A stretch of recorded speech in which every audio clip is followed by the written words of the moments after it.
In every sphere of national issues, the constituencies at the village level get lost. The same is the story with regard to MLAs and members of parliament.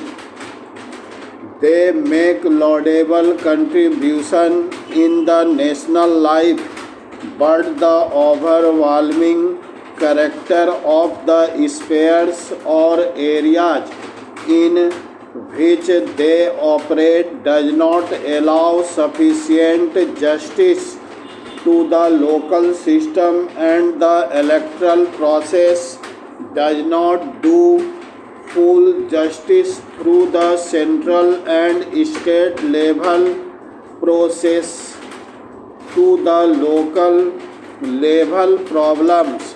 To that extent, the opening and strengthening of a third tier at the local level, the district level, is the only and inevitable solution to the problem of strengthening the grassroots of the democratic process.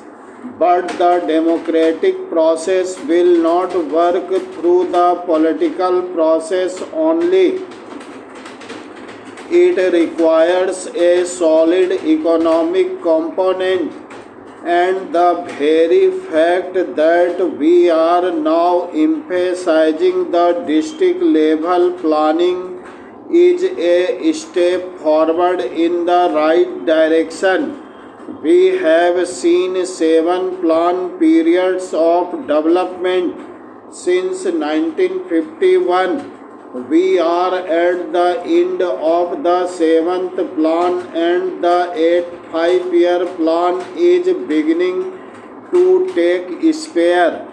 But in that process, what has been the contribution of people through their views and resources for development in the plan programs, or of those who are at the receiving end of whatever plan programs have been launched, has been an opening question.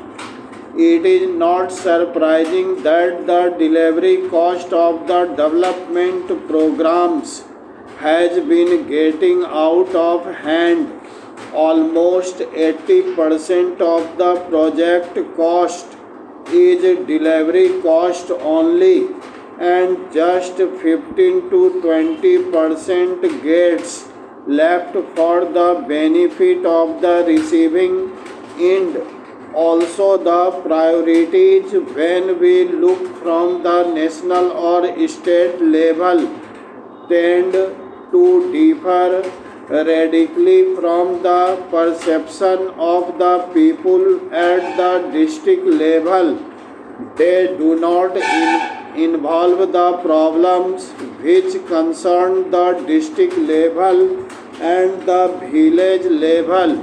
The district level and the village level problems do not involve substantial resources, but from the point of view of those local people, they are the lifeblood for survival.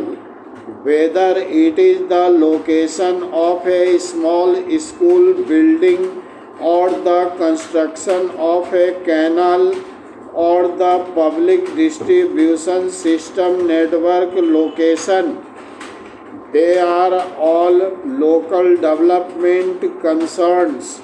In the district level planning, we have talked about decentralized planning, but this time the district level planning program is a decisive and courageous program to carry the whole process of economic planning to the local level, so that the people there who are likely to be knowing more so far as their own interests are concerned, are involved directly in the process of planning